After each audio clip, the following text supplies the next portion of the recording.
What's up, YouTube? Welcome back to another video. I told you guys, man, it's a daily grind with this daily upload. So make sure you guys like, subscribe, share, do all the YouTube shit. Support the grind, man. Support the hustle. I actually made my first $1 on YouTube yesterday. I just got monetized like 2-3 days ago, and you know, it's like a day delay in it or whatnot. But in my first day, man, I made $1. So I ain't mad at it. You know, it's just $1. A lot of you guys be like, it's just $1, but it's my dollar. So, you know, it's cool. Anyways. Today is Tuesday, yesterday was Monday, and I had quite a busy day yesterday. I did record, but things got a little hectic, so I wasn't able to like put the scenes together the way that I needed to get a proper upload yesterday. So what have you. So anyways, I just want to give you guys updates of my Monday. Yesterday, man, we dropped off 30 rigs to Accelerate Diesel Trucks.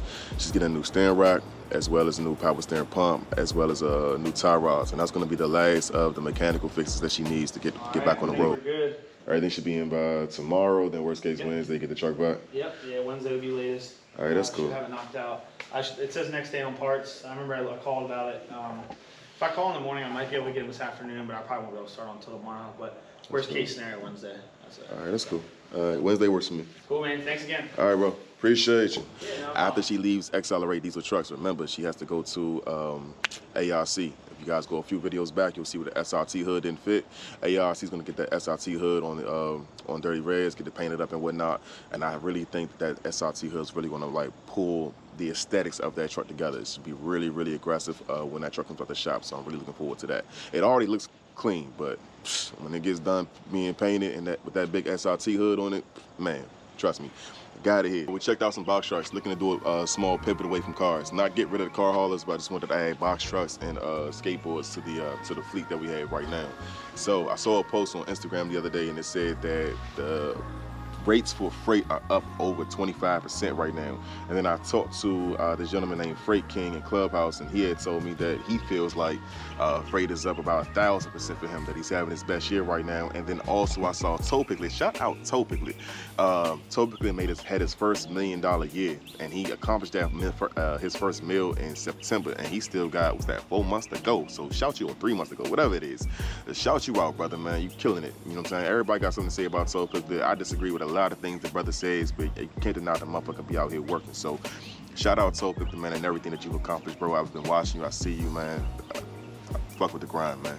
But anyways, so I was looking at box trucks, I was looking at some sleepers, and I was looking at some skateboards that we can get. However, I found a box truck online, and I don't know box truck, that industry that well, but I found a box truck online that was a 2017 it had 200K even on the mileage, and they wanted $38,000 for it, and I thought that was a pretty good deal. However, it's a 22 or 24 foot, but it's a smaller box than I want.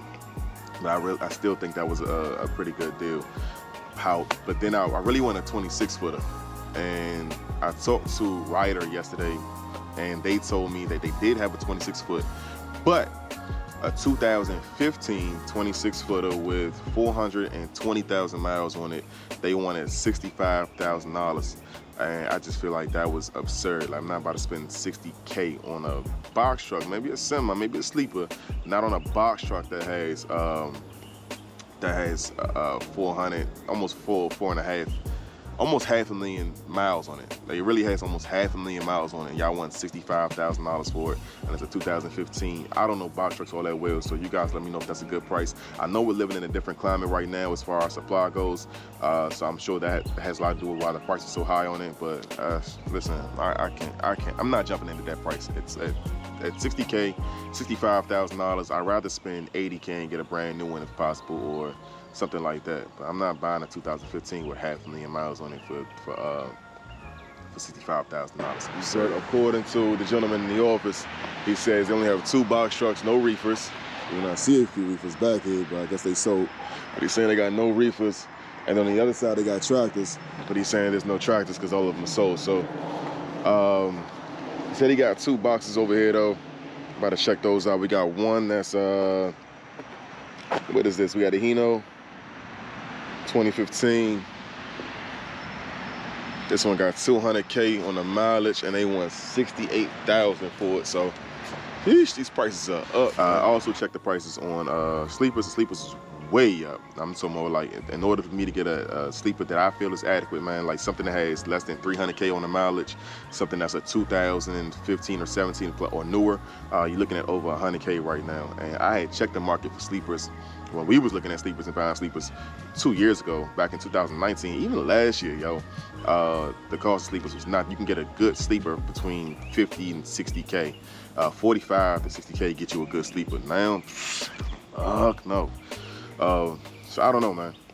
I don't know if it'd be best if we just save our money, ride the shortage out, and wait for the game to change and then jump into something, or and just move cars and just work with what we got right now. Or do we just say, you know what, F it, spend the extra money, pay the higher cost for equipment right now, and start trying to move, jump into general freight. So I don't know much about general freight. I was looking at reefers, by the way.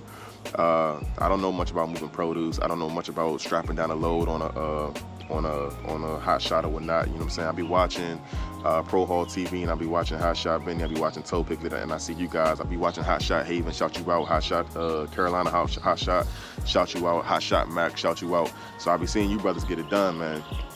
But I don't know. You know, I don't know how to talk. I ain't gonna fake the funk. I'm sure it's a lot more simple than what I'm thinking it is. But here's the thing, though. At this stage in the game, I'm not on the road full time. But I don't feel comfortable putting somebody on the road full time, doing something that I've never done before and that I can't do. So, in order for me to jump into y'all lane as far as moving general freight, I'm gonna have to, you know, really get on the road full time, at least for a few months, master that, not just do it, but master that, and then go back to hiring drivers and putting people on the road, putting people in position to go out and do it for us. But I'm so busy at this moment that I can't imagine I'm gonna have the time to go back out on the road full time for at least 90 days to go master a new skill.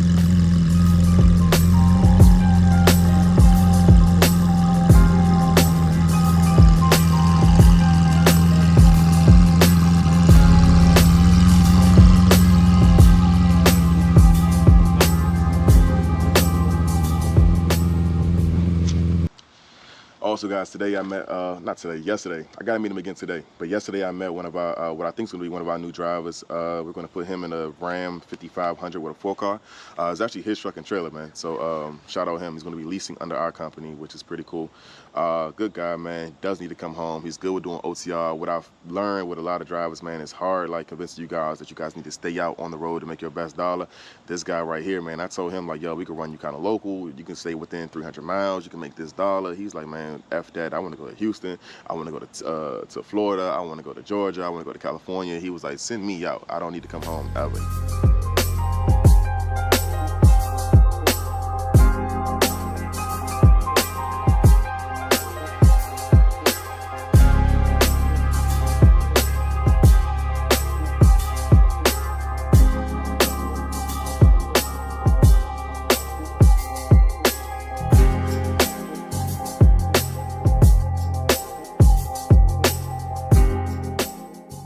My company is being sued right now, so I got my first lawsuit pending. I shouldn't be smiling right now, but you know, it is what it is, man. It's business, yo. Big CEO shit again. But yeah, so one of the drivers got into an accident. One of our old drivers got into an accident about 2 years ago, and the person the insurance company of the person that he got into an accident with, the other party, they've now decided to sue the company and whatnot. I panicked originally when I heard lawsuit because I haven't been sued before, but we got counsel. Good thing, shout out Enterprise, yo. Enterprise called us because it was an Enterprise truck that we had that the driver was in. And Enterprise called and said, hey, we're going to pay for your counsel to represent you for your suit because that's covered under that was covered under our contract. I didn't know that. I think that's pretty dope of Enterprise though, so shout you guys out, man. That's big boss shit. But anyways, I mean, we didn't really do anything to cause the accident. The other party, of course, is saying they were responsible for it. The police also said they were responsible for it, but I mean, I don't think that we are. Ultimately, what happened was the driver was delivering a vehicle to a Porsche dealership, and this is where the driver fucked up. he should not have pulled the truck and trailer into the Porsche dealership. What he should have done is just double parked outside in front of the Porsche dealership, or went to a neighboring parking lot that was adequate for him to pull into, offload, and then drive the vehicle over to Porsche. But instead, he decided to pull right into the Porsche dealership, which I tell these guys not to do so many times. Just don't ever do that. Why? For this exact reason. It was too narrow to navigate Porsche's parking lot for him to turn the truck around, so he had to back out into traffic. So one of the salespeople from Porsche came out, helped him back out into traffic. As he was backing up, there was a F-250, like a new, I think it was like a 2018, 19, something like that, F-250. From what the salesperson and the driver said, that the F-250 was speeding, and after the trailer was already kind of insecure in the lane, but the truck wasn't, instead of the F-250 stop and allowing the driver time to get situated, he decided to try to go around the trailer. When he opted to go around the trailer, he clipped the trailer. He didn't even really like hit us. He clipped the trailer, so the trailer was kind of like just fine. But the trailer bust his front right tire. A quarter of a mile later down the road, he lost control of his F-250 and he slammed into a telephone pole. I don't think that's our fault, guys, but you guys can let me know down in the comments. But that's what they're pursuing us for. His truck is totaled, and they said that his truck was $50K, and the telephone pole is done. He snapped it in half, and they're charging us, the city is charging us for the telephone pole, which is another $50K. So $100,000 in damages due to the accident. As far as damages to us, we didn't have any. I had to spend about a couple $100 to bend out where he had clipped the trailer at, but it wasn't much, guys. I mean, when I tell you it was like very, very minimal damage to the trailer, it was minimal. Like the only thing that he like really bent, if you guys are familiar with the Appalachians or any trailer really, where you seat the ramp at, that little groove where you seat the ramp at, it got folded in just a little bit, and so it would be too tight for us to put the ramp on. So we just had to get that pulled back out. It was like $100, so it was nothing major. And the truck that he was driving, Enterprise truck, no damages at all. But yeah, so in my eyes, the way I look at it is either you were speeding and going so fast that when you clipped our trailer, it took a quarter of a mile for you to lose control and slow down, which for F-250, like you really got to be hard lasting, because why can't you break that big ass truck down? Or you were speeding, or just driving at a normal pace. You didn't notice the trailer, hit the trailer, and when you realized that you had hit someone, you went around the trailer and tried to leave the scene of the accident. But his front tire was busted, so you know when you guys got a flat tire on one side, the steering wheel is gonna pull you to the side where the flat tire is, and then maybe that happened, and that's what took him off the road into the into the telephone pole. But it really was like a quarter of a mile later down the road that he actually ended up crashing. So I don't know, it just sounds kind of odd to me that they want to blame us for that. And it's not strange that he hit the trailer, because actually that trailer's been involved in almost 10 accidents of people just running into the back of it. And most of the time it's been us sitting at a red light, or a driver sitting at a red light. Even myself, I've been sitting at a red light, and somebody will come slam straight into the back of the trailer, and then they do the same exact thing. They hit it, and then they try to like go around it and leave the scene and leave the accident scene or whatnot.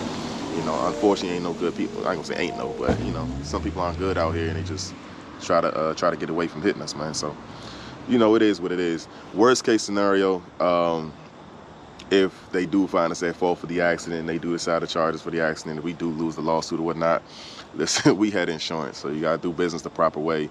I got $1 million in liability coverage that's required, you know, for this industry. So, you know, if you're gonna charge me $100,000, and this is liability, so $100,000 liability, you're gonna charge that to the company, then cool. You know, we was insured for it, so you know, we'll see what happens, man.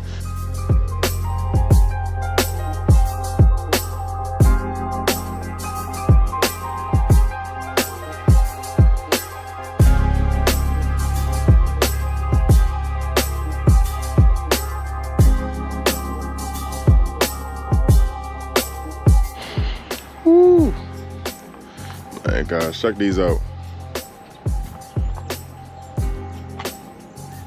New Denali's, man. This one right here. That's the one. Goodness gracious. Yes, sir. Yes, sir. It's not a dually, though. Not a dually, and it costs too much. Which I got this for 72. 72. 72 sounds pretty fair in this climate. It gotta be a dually though, man. Man, look at this interior. Not better. Let me wipe my camera off, y'all. Not better than the Dodge interior though, because the Dodge has the larger screen. But yes, sir. Yes, sir. Also, we had a 2019 2SS 1LE Camaro to pick up yesterday, man. When I tell you this motherfucker was clean, good God. But we wasn't able to get it picked up because the 1LE has like a splitter at the bottom of it, and the customer didn't want to pay for an enclosed transit, which I suggested. I suggested that we get a transit with a lift gate, but he said he was just comfortable putting on an open car carrier. So I had like a 5 to 7 car hauler come pick it up. One of our 5 to 7 car haulers pick it up to get it to Houston. But once the trailer was there and we was looking at the car versus the trailer, I wasn't too confident with it, nor was the driver.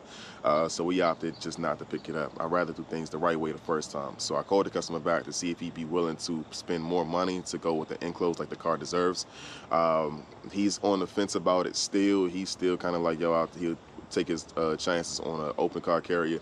I'm not willing to take chances on my name on an open car carrier, knowing that the vehicle can potentially get damaged. It's not even about him, you know, once the vehicle does get damaged, you know, he can still try to pursue my insurance or pursue us as far as taking care of those damages, but I don't want no smut on my name. So therefore, what I'm working on right now is if he doesn't come up to my price, what I'll do is I'm gonna take my profit out of the transit. And by taking my profit out of it, I can adequately still pay the driver to take it from Maryland to Houston for a proper rate, because you know, one of my biggest things is we're not going to ever haul cheap freight. So the rate that I quoted the customer for an open car transit is more than fair for an open body.